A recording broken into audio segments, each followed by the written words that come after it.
Bueno, ¿qué tal? ¿Cómo estamos? Hoy día la idea es conversar un poco acerca de las escrituras en el Perú hoy.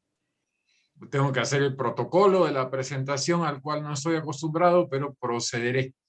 Hoy día nos acompañan Miluska Benavides. Miluska, quien nació en Lima, tiene un doctorado en literatura latinoamericana.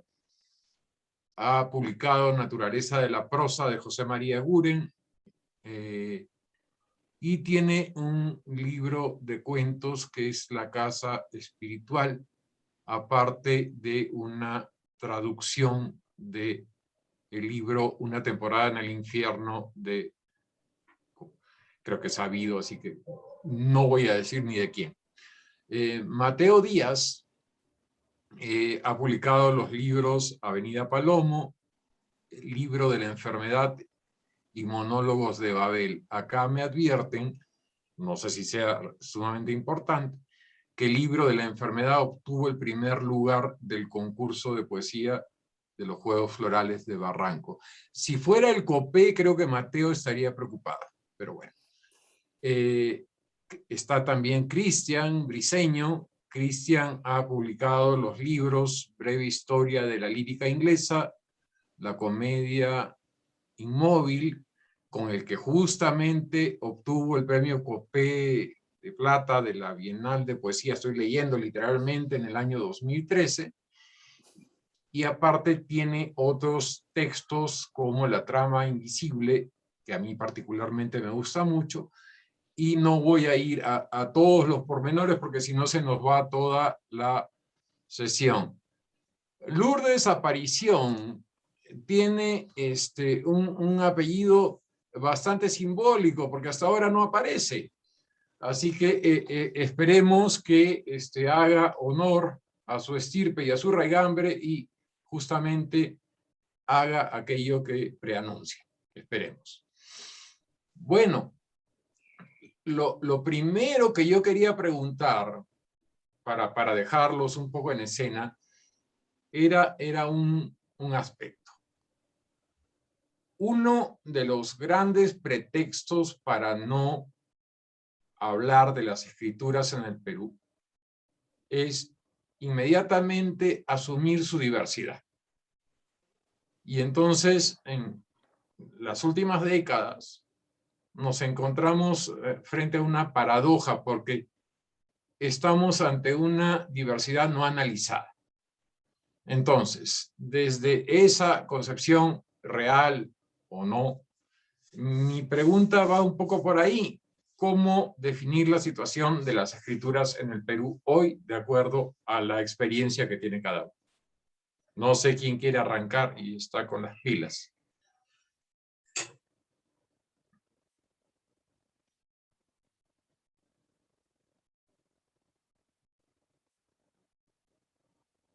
No sé por qué siento que miran de reojo a Miluska, pero déjenla en paz. No quisiera endosarle la factura. No, nada, pensé que Miluja quería empezar, Mateo. No, yo puedo decir unas palabras preliminares, ¿no? Bueno, primero agradecerte, Mauricio, agradecer a Braulio y, y saludar a todos los participantes de tu taller.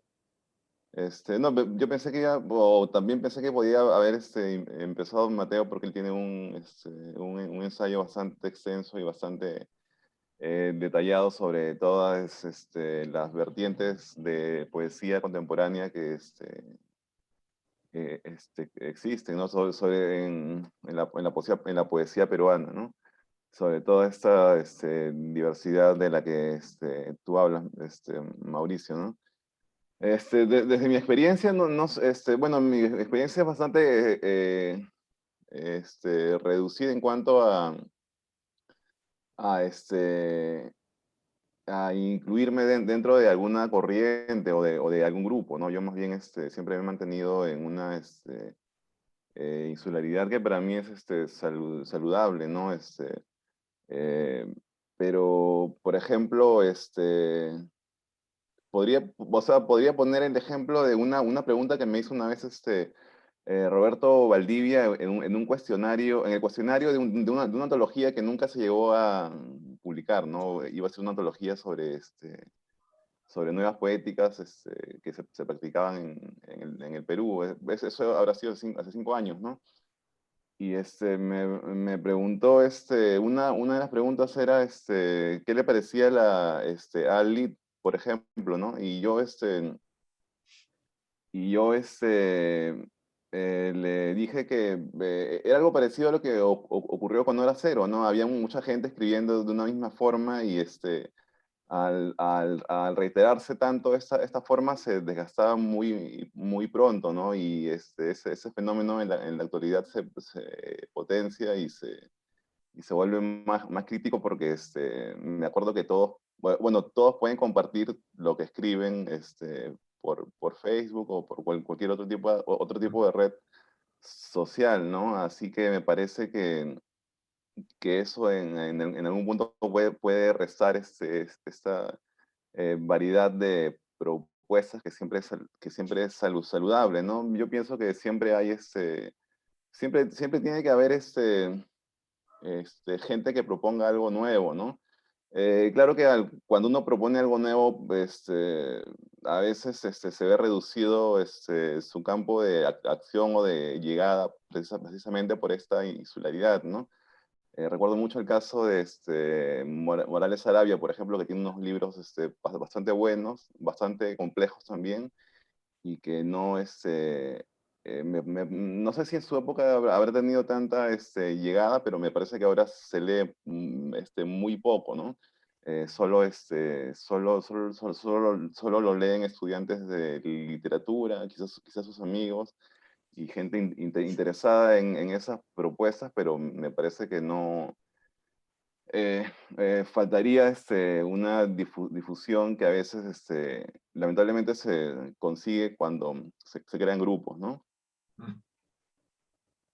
Ahora, solamente como para atizar un poco el fuego de algo que señala Cristian con respecto a la insularidad, yo quiero recordar que de alguna forma, hace algunos años, hablar de un insular tenía cierta connotación, no voy a decir despectiva, pero casi despectiva. No, es un insular, ¿no? O sea, el discurso modal predominante exige de ciertos rasgos, estoy hablando en función del canon, y fulano o sutano, que es un muy buen ejemplo el que pones, no responde a ello, así que insular igual a arrímalo, ¿no? Claro, claro. Otro ejemplo bastante significativo es el de Magdalena Chocano, ¿no?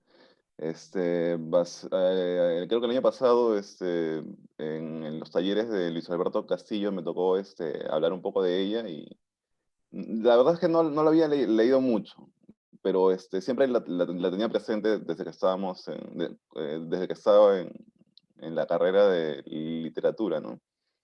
Como un caso extraño. Y revisando muchas antologías, o sea, su nombre no aparecía. Incluso una de las que a mí me llegó eh, cuando recién empezaba a estudiar, que es la de González Vigil, que son estos 2 tomos de poesía peruana del siglo Ah, XX. Bueno, en esos tomos ella no aparece, ¿no? Aparecen en algunas, o sea, ni siquiera en antologías de poesía escrita por mujeres aparece, ¿no? Así que también esos casos son extraños, ¿no? Uno no se explica cómo una poesía tan buena, unos poemas tan buenos, tan contundentes, tan significativos, a veces se quedan, se quedan y no tienen la llegada que deberían tener, ¿no? Y tampoco sé si el poeta en sí necesite de eso, ¿no? Bueno, si le preguntas, si se lo preguntas a ella, quizá no es su intención, ¿no? Quizá escribe por otros motivos, no tanto por el de ser popular, ¿no? Este, a mí se me ocurre claro, un poco comentando lo que está diciendo Cristian, lo que planteó Mauricio. Claro, si piensas en diversidad, ¿diversidad de qué? Podría ser la pregunta, ¿no? Seguramente Miluska diría, podemos empezar con la diversidad de lengua, que en sus últimas entrevistas ella está hablando mucho de ese tema, ¿no? De lenguas originarias y todo, y eh, pienso así libremente en el asunto que hubo con los invitados a la Feria de Guadalajara, ¿no? Que puso la cuestión sobre ese tipo de diversidad, que es además fundante, ¿no? Porque la lengua ya determina todo un sistema de cultural, etcétera, etcétera, ¿no? Y un tipo de comunicación, ¿no? Pienso que también está el tema de claro, también podrías hablar de la diversidad regional, ¿no? Se publica desde distintos lugares, podrías hablar de la diversidad estilística también, o no sé si es la palabra más adecuada. A mí, en todo caso, para hablar un poco más de mi experiencia en el campo de la poesía peruana, digamos, por así decirlo, la impresión que yo tenía hace 4 años, 5 años, un poco más, es que lo que había en el campo cultural de los poetas básicamente eran grupos cerrados que se leían entre sí y que no discutían mucho, ¿no? Que no había una... Si bien siempre se habla de la tradición poética peruana en mayúsculas como una cosa unitaria, me daba la impresión de que no había tanta comunicación, tantos vasos comunicantes, ¿no? En el 2000, creo, 17, 18, cuando hubo estos debates, ¿no? Sobre lo sentimentalito, y a partir de eso, bueno, se hicieron algunos conversatorios, yo no participé en ninguno, por cierto, pero veía, ¿no? Como espectador casi, y me daba cuenta que algo de eso empezaba a cambiar, ¿no? Pero, por ejemplo, cada vez que yo escribí un ensayo hace un tiempo ya sobre el premio Copé, ¿no? Y cada vez que ganan muchos autores de regiones, y cada vez que ganaba un autor, por ejemplo, de Puno, tú leías cómo se seguía en los diarios en Puno, y decían, bueno, sí, la tradición puneña, tan vigorosa, tan importante en la poesía peruana. Y a mí la impresión que yo tenía es que la gente desde Lima o de repente de otras partes no sabría a qué se referían, ¿no? A qué autores, y tampoco es que necesariamente se leen. Entonces, más que un medio diverso, yo diría que es un medio atomizado, ¿no? Que está por distintos espacios. En todo caso, lanzo la idea como una propuesta para conversar.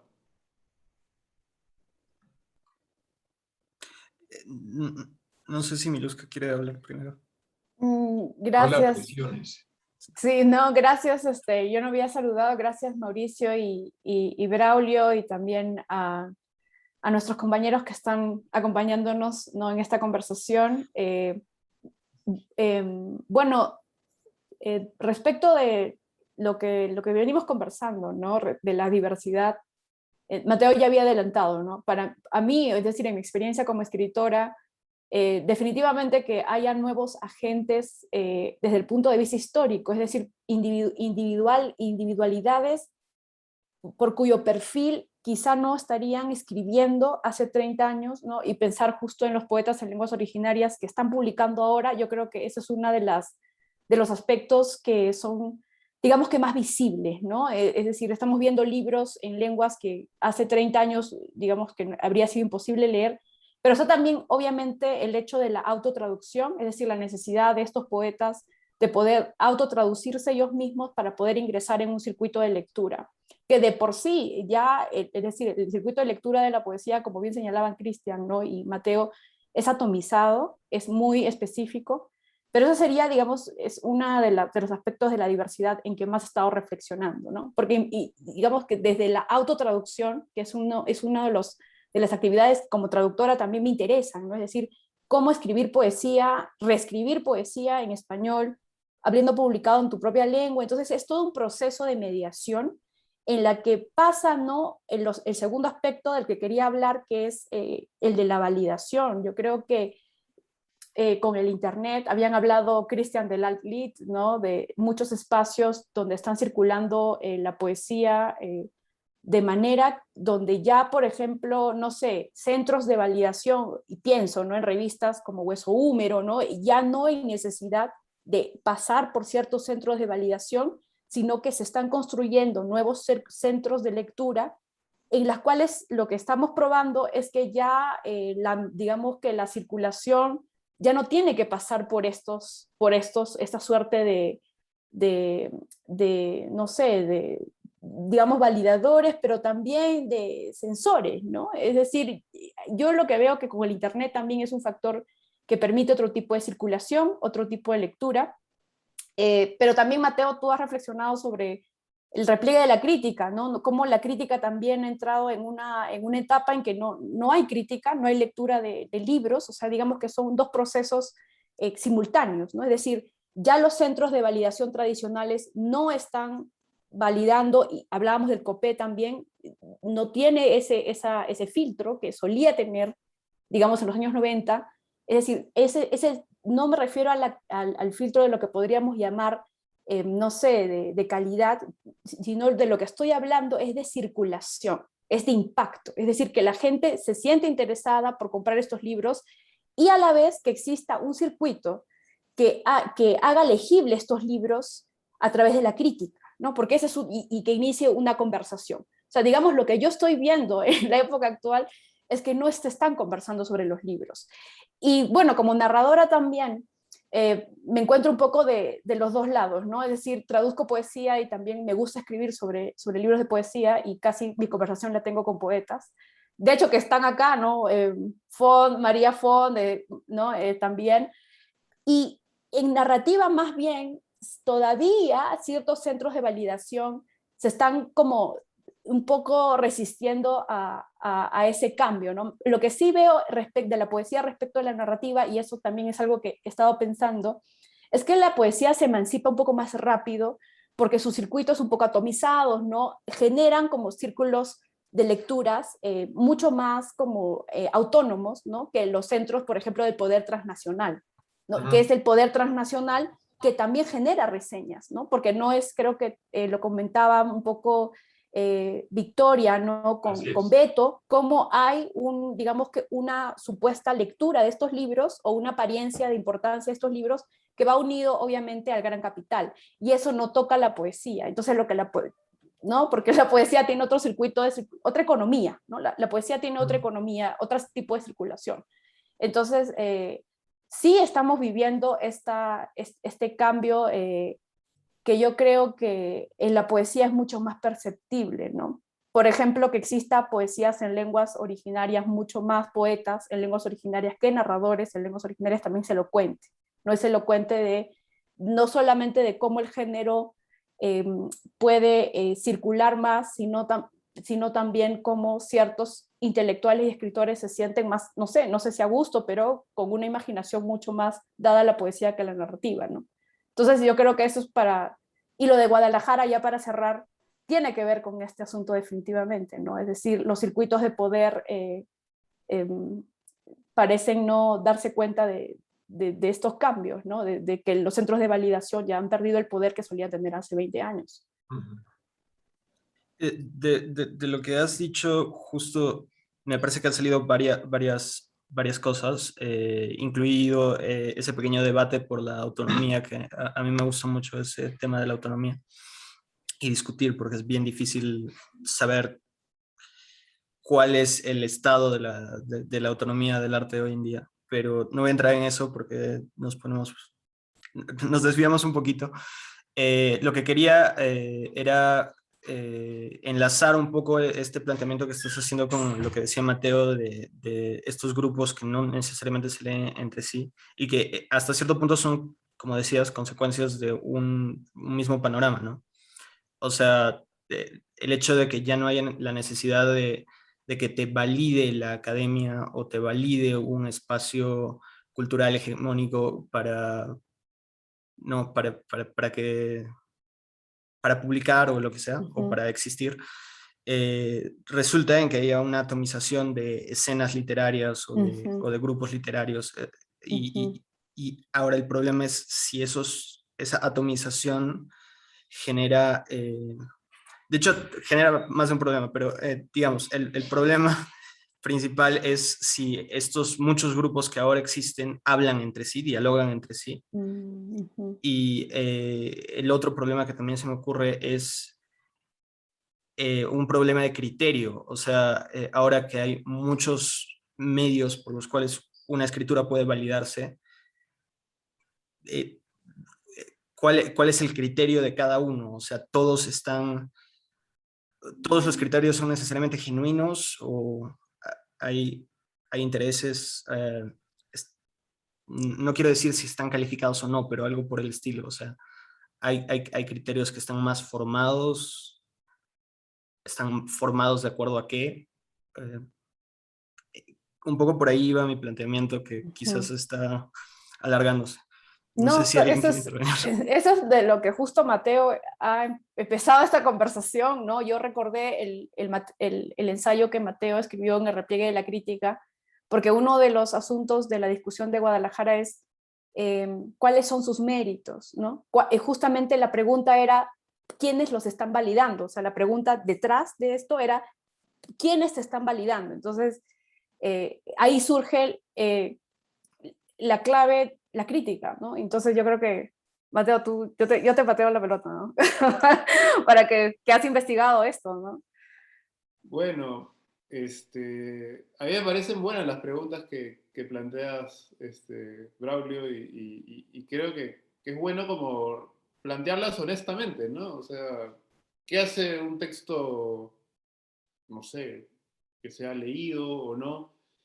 Yo, yo no sé si yo me enfocaría tanto en el asunto de la validación. Yo no sé si, es decir, siempre un texto circula, ¿no? Un texto circula, se lee y se comenta y ninguna reseña, ningún comentario, todo eso nunca es aislado, sino entra en un sistema, ¿no? Más amplio, ¿no? Pero, pero no sé es peligroso el camino de querer ser el juez de los criterios de cada uno y decir estos criterios sí, estos criterios no. Yo creo que ahí nos metemos en un callejón un poco sin salida, pero sí me parece importante pensar que hay textos que sí que permiten diálogos, ¿no? Hay textos sobre todo los textos que logran salir de estos círculos atomizados y que logran hacer que otras personas de otros espacios te lean, yo creo que en todo caso eso es lo que vale la pena buscar como autores, como escritores, pero también me parece valioso que desde los que hacen crítica, o los que hacemos crítica, porque escribir una reseña es hacer crítica, ¿no? Y acá más de uno se ha dedicado a esas cosas. Pensar también transversalmente, ¿no? No leerse solo entre los que se leen normalmente, sino tratar de encontrar relaciones, tratar de atravesar esos espacios diferentes, ¿no? Igual, como hay un medio tan atomizado, con distintos grupos y distintos criterios, eso genera sí cierta, ¿cómo decir? Cierto vacío de por dónde me guío, ¿no? No es esto que cuando yo leo, por ejemplo, que Emerson escribió Reinos en el 45, 44, no sé, y ganó el premio nacional y todo el mundo dijo, hay que leer hay que leer a Emerson, claro, y ahora Emerson manda su libro al COPE y sucedería completamente lo contrario, que al ganar el premio lo sacaría de circulación. O sea, o sea, estaría contento porque recibiría el billete, pero no solamente no sería más leído, sino sería menos leído. O sea, eso es lo que sucede finalmente, porque es es un circuito que te saca de la gente que te puede leer, comentar, etcétera, etcétera.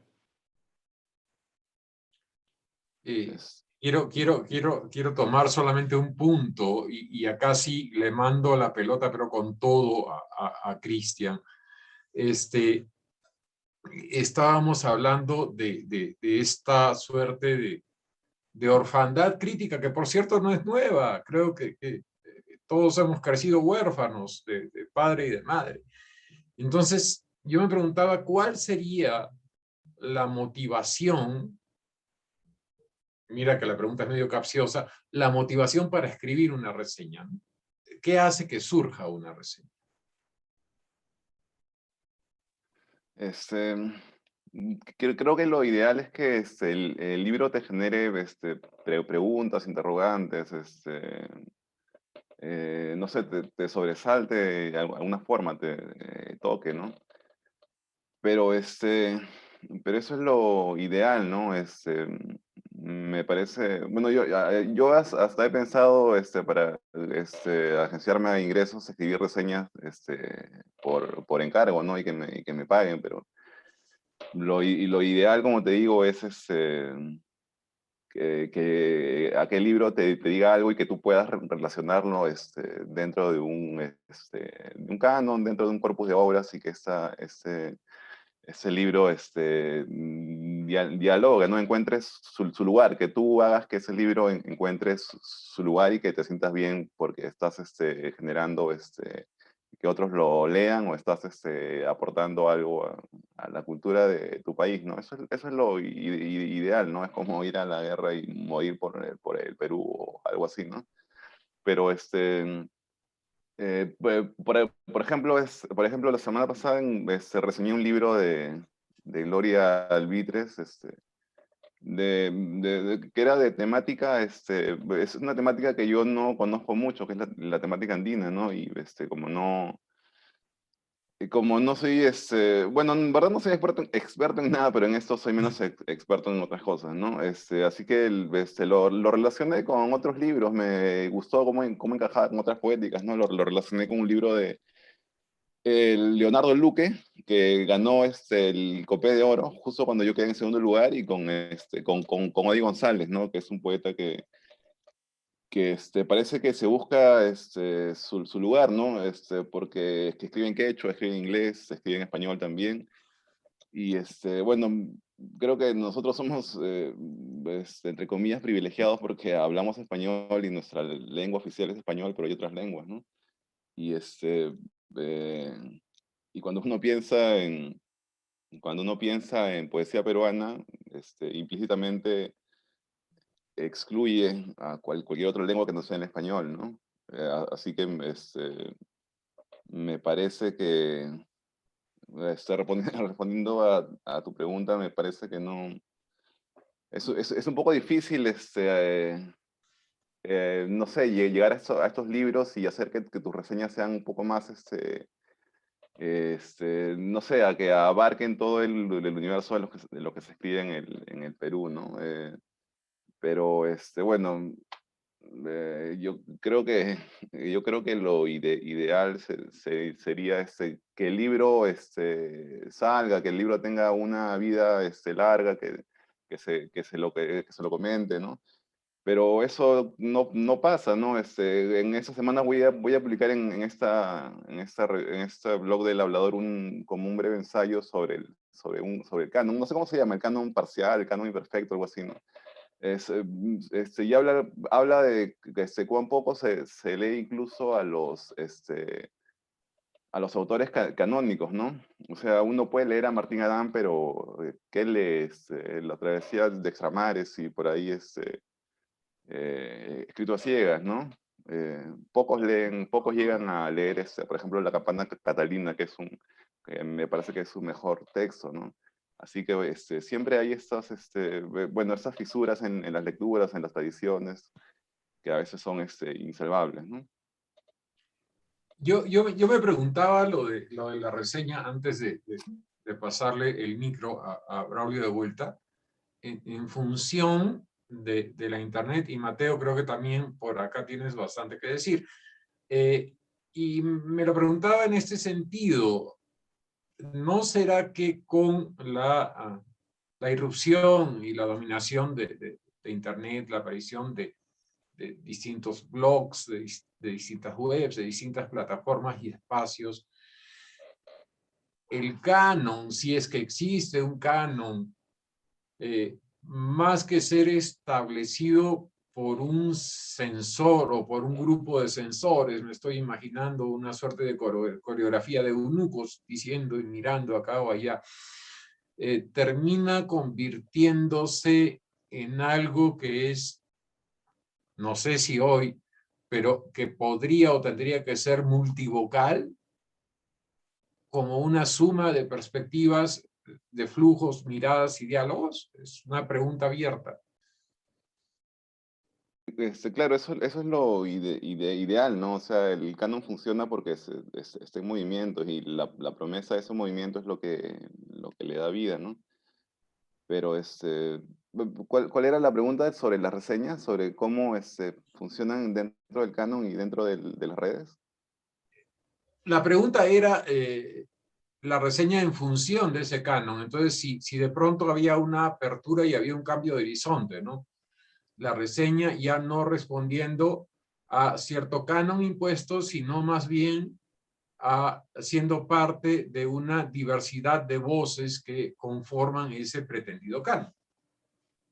Ya, pero sería algo muy difícil, ¿no? Por ejemplo, cuando yo leo leo reseñas que escribió, por ejemplo, Virginia Woolf, ¿no? Veo que hace reseñas a libros clásicos que eran clásicos en su época y no es que cree un canon ni siquiera con la autoridad que puede tener, sino que, no sé, parece que el canon ya le llega y ella simplemente trabaja en función a eso, ¿no? Si yo escribo una reseña sobre un libro que acaba de aparecer, bueno, me voy a sentir bien porque estoy aportando en algo, pero no sé si eso cambie significativamente el panorama, ¿no?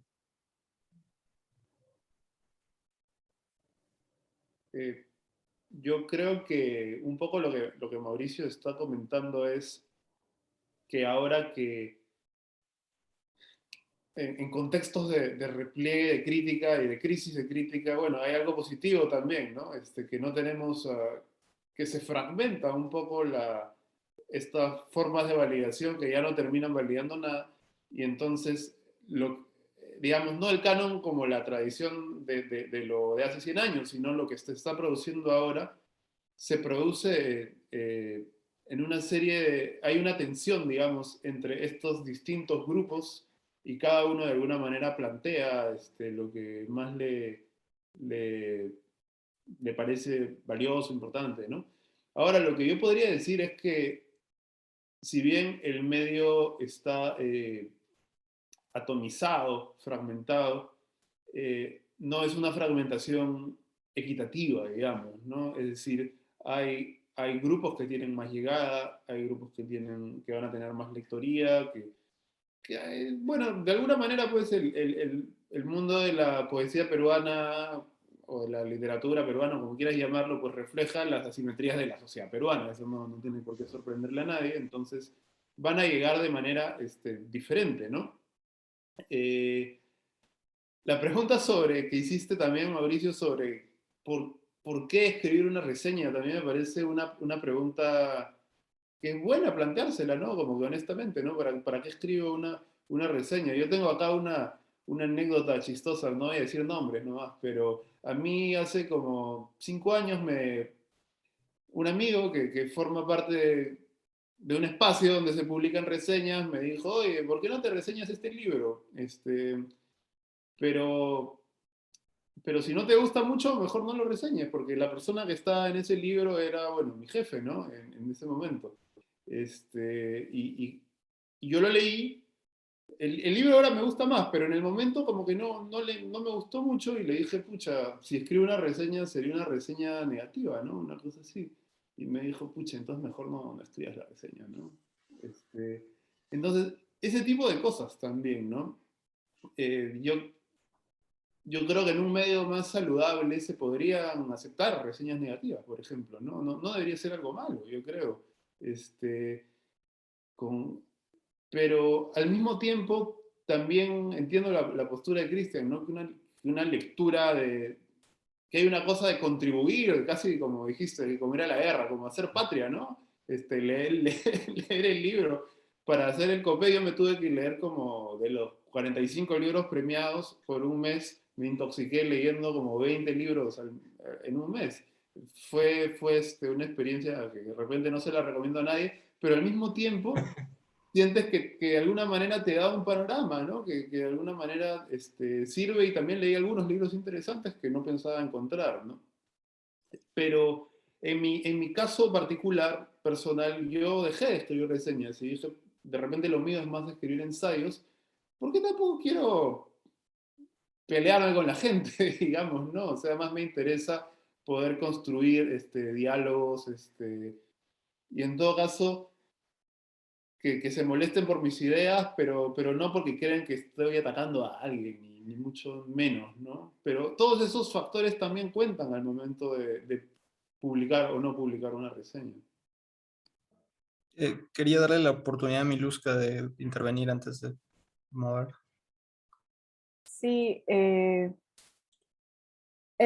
bueno, lo que pasa es que, como dice Mateo, la premisa de que no estamos en un espacio saludable, ¿no? Y justo de lo que señalaba Mauricio, o sea, un espacio saludable tiene una polifonía, es decir, voces que de pronto las reseñas pueden generar una conversación. No existe eso, y creo que eso, Mateo, era la conclusión del repliegue de la crítica, es decir, no hay una conversación porque no hay crítica, es decir, no, el ejercicio de la crítica no se está pasando, ¿no? Y más bien, para hablar ya del estatus, del estado en que nos encontramos, cada vez que a veces me encuentro con reseñas de ciertas personas o ciertas personas que están dentro de un circuito, a veces uno desconfía, y eso ya creo que lo hemos conversado, porque parece ser parte de ese sistema. Es decir, una reseña parece movilizar cosas, ¿no? Es decir, movilizar, no sé si favores o de pronto me nombras, yo te nombro. Entonces, de pronto existe eso, ¿no? Y está el otro lado de por qué uno como escritor hace, o como escritora, ¿no? Hace reseñas. Y en mi caso, por ejemplo, tanto la crítica como la traducción para mí son como creación de legibilidad, ¿no? No sé, podemos recordar el caso de Borges y los precursores de Kafka, ¿no? Es decir, me interesa, por ejemplo, reseñar textos antiguos, no antiguos, sino de pronto textos de hace bastantes años, porque de pronto hay una legibilidad ahí que me interesa en mi trabajo, ¿no? Me interesa no solamente como escritora, sino también para refrescar el campo. Y lo mismo pasa con libros que reseño de gente que es afín, como Cristian, que reseñó el libro de Gloria, ¿no? Justo porque hay algo allí que de pronto no, hay una legibilidad que me interesa construir a través de la crítica, ¿no? Justo para un poco renovar el campo, una conversación en el campo, y lo mismo la traducción. Es decir, la traducción también es una actividad que la veo como una actividad crítica, porque traer un autor en una escena me permite como generar una conversación, airear el campo. Pero lo que veo, y un poco para cerrar esto, es que no hay, lo que yo planteo y no encuentro saludable, es que no hay respuesta. Es decir, uno hace una reseña y no hay como una retroalimentación. Todas las reseñas que salen no están generando ninguna conversación, y lo que tenemos que preguntarnos es por qué, ¿no? Es decir, ¿qué es lo que sucede? Y probablemente habría una conversación, yo creo, si es que las reseñas fueran negativas, ¿no? Yo creo que ahí sí empezaría una disputa del campo, porque en las reseñas negativas veríamos la disputa, más bien allí se vería la disputa, más que en la afirmación, es en la negación de ciertas poéticas, ¿no? Quizá eso no está pasando porque hay como una cultura de que la reseña implica, ¿no? Una valoración positiva. Y eso es algo que también yo creo que la academia ha traído en el espacio del campo literario, porque la academia un poco en la escuela de literatura se dice eso, ¿no? Que no hay que hacer juicios como subjetivos, ¿no? Que hay que tratar de describir el libro, ver su estructura, cómo funciona, más que una valoración del campo, pero las reseñas del campo literario suceden en un campo totalmente distinto que el campo académico, ¿no? Y es por eso que uno a veces en las reseñas de estas journals uno no encuentra casi nada sobre el libro, ¿no? Es decir, son como autopsias de un libro, pero no discuten ni empiezan una conversación. La reseña como el punto final, ¿no? O sea, sí. Y quizás la otra cara de eso, o sea, porque tú estás hablando de las reseñas de journal que son asépticas, pero quizás el otro punto de eso es un cierto tipo de reseña periodística, no todas las reseñas periodísticas, pero cierto tipo de reseña periodística que es tan superficial que puede poner estrellitas, ¿no? Que es que ocurre también en las películas, porque si entran a la página Wikipedia de cualquier película, en la parte en la que dice recepción o crítica, en esa sección de Wikipedia, generalmente la recepción es positiva según Wikipedia, basado en la cantidad de puntaje que tiene en Rotten Tomatoes. Entonces, esa es la recepción crítica en la que vivimos fuera de la academia, o al menos en ciertos espacios fuera de la academia. Entonces, también está ese otro lado de la otra cara de la moneda, es que si esas reseñas no generan diálogo, en parte es porque son relativamente superficiales, ¿no? Son como valoración de la mercancía, ¿no? Es decir, a lo que estás diciendo es eso, ¿no? Parece como que hay una lógica de la valoración del producto, bueno, película, cine, tal, que puede ser que esté entrando en ese circuito de valoración comprador, o mismo uno puede ver en las librerías que hacen rankings de los libros más vendidos, por ejemplo, ¿no? Un poco eso, ¿no? Claro, lo que pasa es que el libro... sí, pues tiene digamos que puede ingresar a un circuito, ingresa de hecho un circuito de intercambio comercial, ¿no? Y mucho por eso hablaba un poco con Mateo hablaba de eso, es un circuito, es decir, lo que no podemos olvidarnos es que el libro es también un producto comercial y detrás de cualquier comentario, cualquier exposición o cualquier foto, incluso en la era del Instagram y del Facebook, implica, ¿no? Implica un valor monetario quizá detrás de eso, ¿no? Lo mismo de las películas y no tendremos por qué pensar que los libros no estén afectados por esa lógica, últimamente, en los últimos años sobre todo.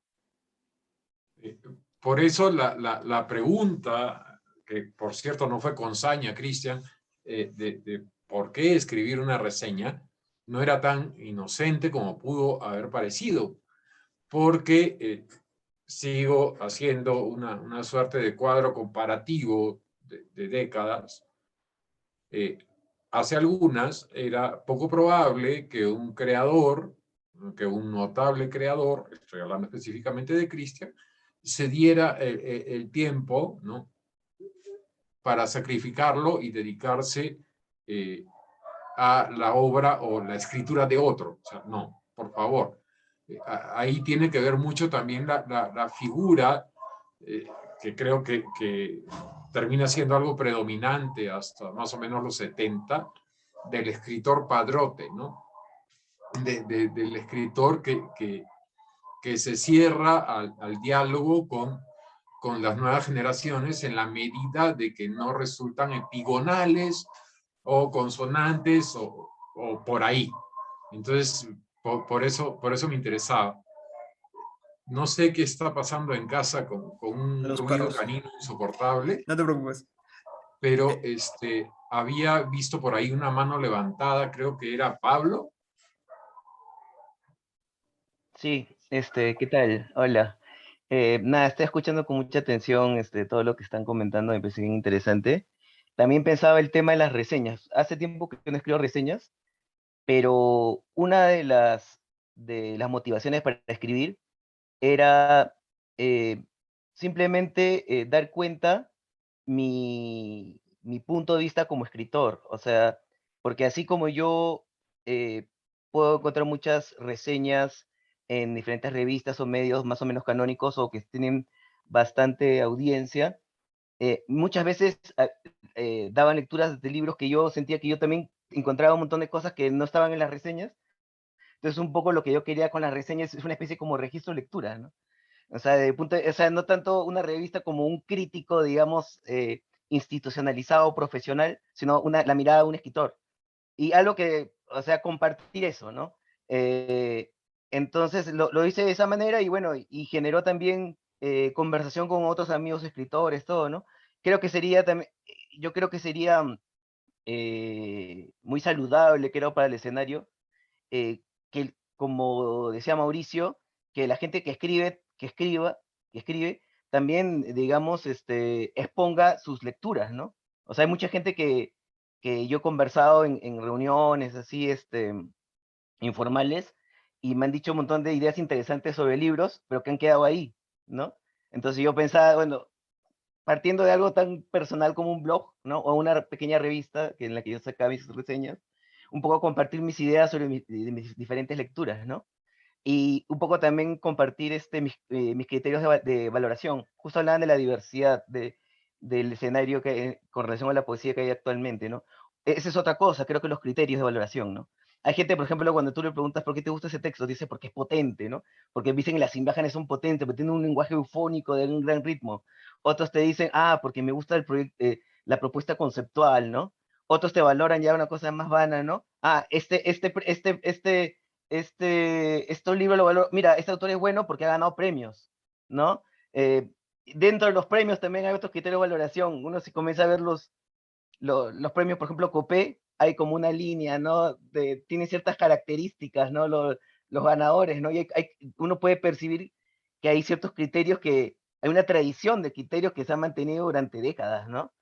Entonces yo, bueno, volviendo al tema de las reseñas, yo creé mi reseña un poco, como les digo, para dar un registro, una crítica a escritor, sin ningún tipo de interés de que vaya a generar las grandes discusiones, pero yo creo que sería saludable que varias personas puedan hacer eso, ¿no? Desde ese punto de vista, como le digo, desde esa posición, ¿no?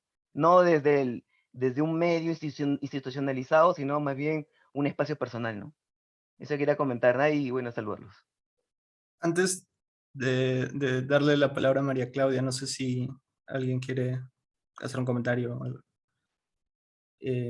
O sea, de los invitados, porque si no el orden, claro, va para María Claudia. Adelante, María Claudia.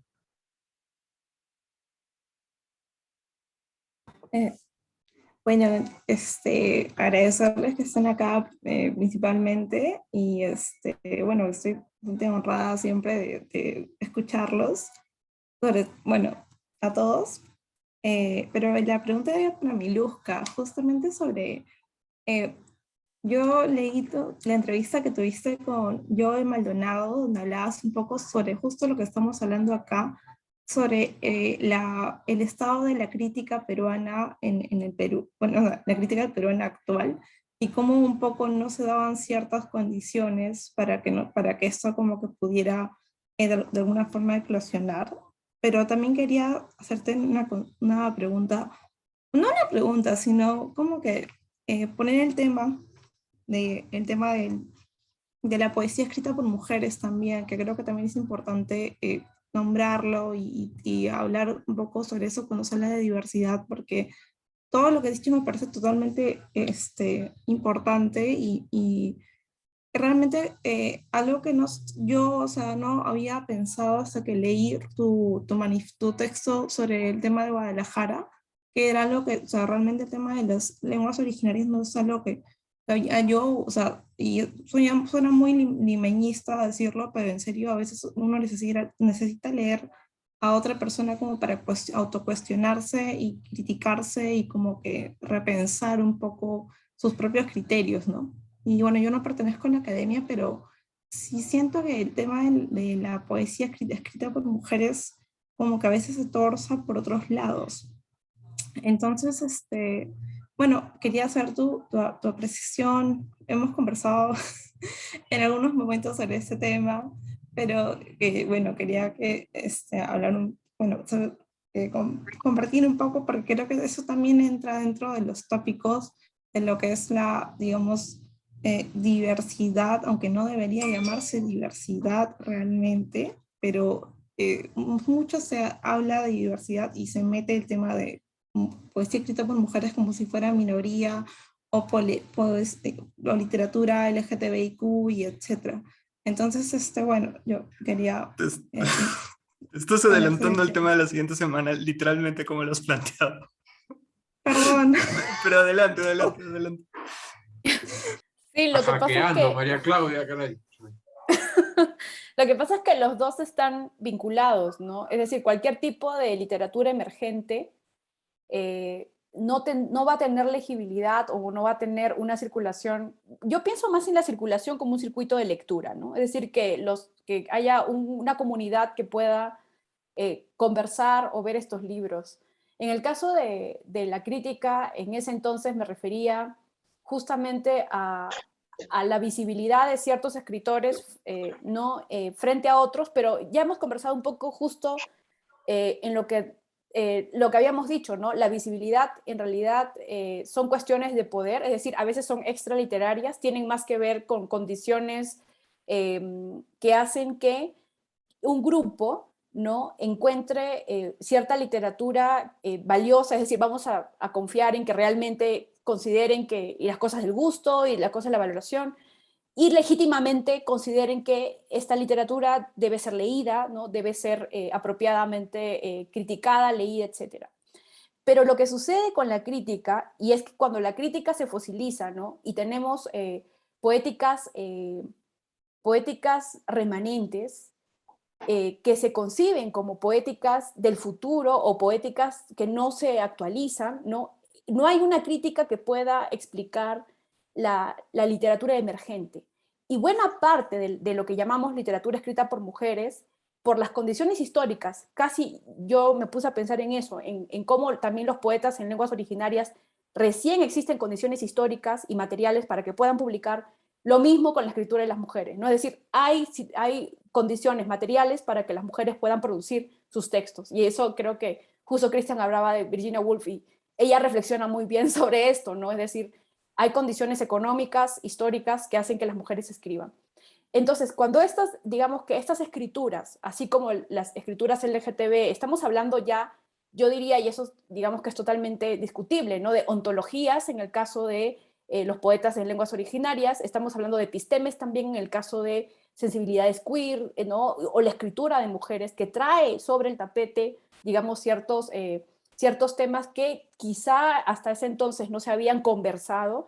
Es eso justo el lugar de la crítica en no generar este circuito de legibilidad. Porque después de todo, los libros no siempre son legibles cuando salen. Y yo creo que pasa eso con la poesía escrita por mujeres, ¿no? Pienso en muchas escritoras que no encuentran a sus lectores en ese momento. Y no solamente pasa con las escritoras mujeres, también pasa con ciertos escritores varones. Entonces, la diversidad definitivamente es un factor de la legibilidad, ¿no? Es decir, si es que este libro, ¿no? Es legible para un grupo, ¿cómo hacemos para que su legibilidad sea extendida, ¿no? Y en el caso de la literatura de mujeres, leer estos libros con la estructura crítica o el andamiaje crítico de una literatura, digamos que consolidada, escrita por varones, pues obviamente nos va a parecer esta literatura que no encaja, pero creo que ya se ha conversado bastante como cómo lo no encaja puede ser una literatura del futuro, no necesariamente lo es, pero justo la labor de la crítica es hacer que esta literatura emergente pueda encontrar un camino de legibilidad, ¿no? Más que de la valoración, me interesa mucho más la legibilidad. Entonces, sin un aparato crítico, la literatura de mujeres va a seguir siendo un apéndice, ¿no? Y es por eso que la labor de las escritoras como críticas también es fundamental, ¿no? Bueno, no solamente las escritoras, pero naturalmente los escritores o críticos que lean libros de las mujeres, no como una escritura digamos que de la identity politics, ¿no? Es decir, aquello de lo que se debe leer porque la agenda política me lo manda, sino porque estos libros realmente están trayendo algo, ¿no? Yo al menos lo creo y últimamente estoy leyendo muchas escritoras también y bueno, hubiera sido Lourdes muy interesante tenerla acá porque justo ella es una de las poetas que nos está trayendo justo esto, ¿no? Es decir, una mirada de la juventud y también con temas, pues no temas, sino como incursiones en la poesía que antes quizá no podríamos haber leído, ¿no? Pero bueno, me alegra porque la próxima semana voy a poder escuchar la mesa, ¿no? Ya que Braulio lo ha adelantado. Sí, desde luego, todos están, o sea, todos nuestros invitados están invitados a volver a asistir, solo que ahora como público. Y tiene que ver un poco con lo que he planteado, por eso no voy a hacer más preguntas por ahí. Yo tengo una pregunta con la que quisiera cerrar, porque ya vamos aquí como una hora y soy muy consciente del tiempo de nuestros invitados, pero antes de hacer esa pregunta con la que quiero cerrar, no sé si alguno de los que no ha intervenido quiere hacer un comentario, pregunta, digresión. Y si no, lo que quería preguntarles era un poco, y lo mencionabas un poco, a mí me gusta mucho ese ensayo de Borges sobre los precursores de Kafka, ese que citaba justo Miluska. Y me gusta mucho esa idea de retroactivamente cambiar la lectura de algo que puede haber aparecido antes. Y quería preguntar un poco, en tanto que estamos partiendo de esta idea un poco de que la crítica también tiene que ver con ofrecer una lectura propia de este panorama, cuáles son sus lecturas, qué están leyendo, qué han leído antes, ¿no? ¿Cuáles fueron sus primeras lecturas que están leyendo ahora? Como quería preguntar un poco por ahí.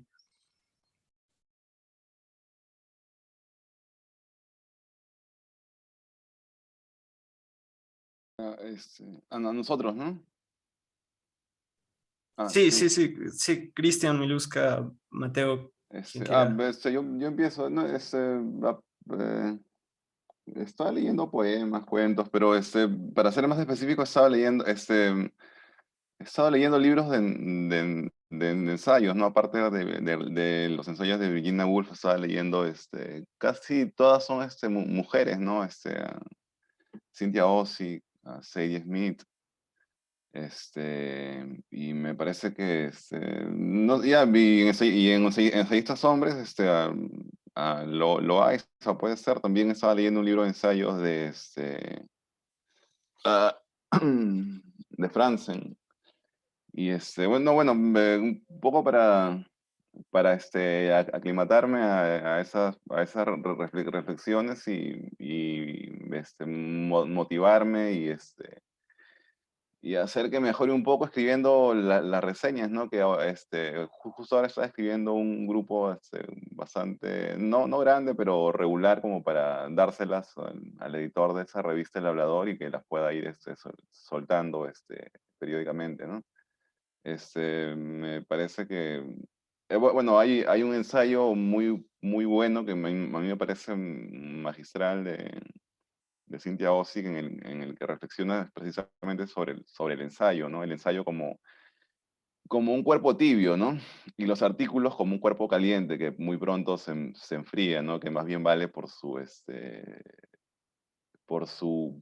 urgencia, por su actualidad, pero que muy pronto queda como una anécdota, ¿no? En cambio, el ensayo verdadero, ¿no? Más bien revela el interior de quien lo escribe, y no tiene fecha de caducidad, ¿no? Esas reflexiones me gustan, ¿no? Bueno, y después la poesía, ¿no? Que bueno, no necesariamente, bueno, no te enseña nada, ¿no? Excepto a escribir, te da momentos de disfrute, de goce, ¿no? La narrativa con un poco más de información, ¿no? Pero bueno, los ensayos, ¿no? Y sobre todo en este periodo de mujeres, ¿no?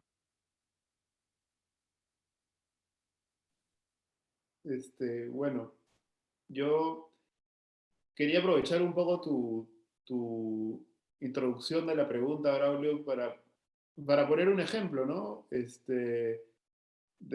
es la reseña que hizo Cristian al libro de Gloria, ¿no? Por ejemplo, porque ahí Cristian dice, ¿no? Lo relaciona con el libro de Luque, que yo sí había leído, y con el libro de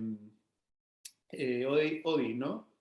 Pero ese libro que tú mencionas, Cristian, no lo había leído. Yo había leído el otro, Ciudad Coral.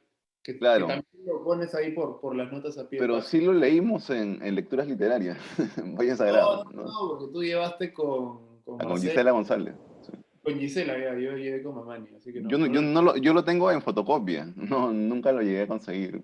Pero leí. sí, es un libro muy paja y que prefigura lo que hace González luego en Ciudad Coral, ¿no? Esta síntesis del quechua, del inglés y del español en un solo poema, ¿no? Sí, sí. Además Es que un es logro. parte del poema, ¿no? Porque hay un poema sobre que es un profesor que creo que está enseñando, o sea, es que es casi como un profesor que te está enseñando y haciéndote llamándote la atención sobre los distintos registros. Pero bueno, lo que decía es que, por ejemplo, cuando yo había leído algunos poemas del libro de Gloria, yo no había pensado tan directamente en la poesía de Ode González o en la poesía de de Luque. Pero sí, la reseña de Cristian, por ejemplo, me permitió encontrar esa cosa retroactiva, ¿no? Me hizo ver esa, esa cuestión.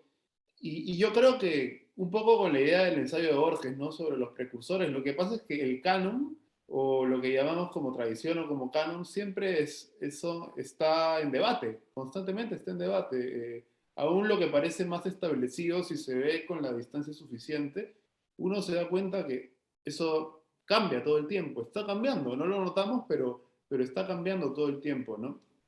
Entonces, eh, a mí me gusta pensarme, cuando pienso en la tradición, ¿no? Pensarme como parte de esa cuestión que es móvil. Y que estaba leyendo ahora último, estaba leyendo un libro de Yavés, Edmond Yavés, el escritor bueno, egipcio-francés, de poesía en prosa. Se llama El libro del diálogo, el que estaba leyendo ahora. Y bueno, ahorita, lamentablemente, la digo lamentablemente, ¿no? No sé, pero por las cuestiones del doctorado, bueno, tengo que leer sobre mi tesis, he estado leyendo muchísimo cuestiones de política en Perú y Chile en los 70, que también me parece interesante, ¿no? O sea, leer otras cosas que te saquen un poco que haya esa suerte de diálogo, un poco lo que decía Cristian con el ensayo y los otros géneros, ¿no? Eh, evitar, yo creo que yo, por ejemplo, no leo muchos libros de un autor, no soy capaz de leerte las obras completas de alguien porque me aburro, me canso, ¿no? Creo que también es una cuestión saludable tratar de moverse en distintos registros, pero eso es lo que he estado leyendo últimamente. Y bueno, ya estamos cerrando. Muchas gracias por la invitación, tanto a Mauricio, a Braulio y a todos por estar aquí. Bueno, Sí, bueno, yo también, como Mateo, siempre tengo que leer otras cosas, ¿no? Suelo leer a veces libros de antropología o de historia, y esta vez estoy leyendo Silence in the Past, de un historiador haitiano que se llama Michel Trujillo, y es un ensayo sobre la relación entre lo dicho, lo ocultado en la historia. Es decir, es un texto de historia que me interesa porque no es tanto un recuento de historia, sino una reflexión sobre cómo la historia occidental se produce, ¿no? Es un diálogo muy interesante con Hayden White, ¿no? Que es otro teórico de la historia. Y bueno, como narradora también esto de la historia a mí me interesa mucho, ¿no? Estoy releyendo también el libro de Valeria Ana Cebuena porque estoy escribiendo una reseña, ¿no? Hablando de reseñas, una reseña del libro. Estoy leyendo también para traducir a C.D. Wright, la poeta estadounidense, la estoy traduciendo para una revista. Y bueno, mi lectura, como se diría acá, ¿no? De la ociosidad, es una novela de una estadounidense, Joy Williams. Yo también estoy leyendo más mujeres, justo me he puesto a pensar recién en eso. Joy Williams es una narradora estadounidense ya mayor, y es una novela sobre muertos, ¿no? O sea, presencias. A mí me gusta mucho la narrativa estadounidense, entonces casi siempre estoy leyendo una novela estadounidense, ¿no? Y bueno, lo que voy a seguir leyendo es el nuevo libro de Maggie Nelson, ¿no? Que es On Freedom, que es sobre ella también es una escritora que a mí me encanta, y porque trabaja mucho con la hibridez de los textos, todo lo que sea hibridez a mí me llama mucho la atención, ¿no? Entonces estoy en eso y bueno, también igualmente Mauricio Braulio y a todos nuestros compañeros que están acá, muchas gracias, ¿no? Ha sido una conversación que no se ha sentido nada, ¿no? O sea, la verdad es que yo decía, bueno, ¿ahora qué sigue, no? Pero ya estamos como más de una hora, ha sido muy, muy provechoso esto, y conversar siempre es pensar, ¿no? Conversar y escribir siempre es pensar. Hay algo que me parece curioso, y hace rato que estoy pensando en ello.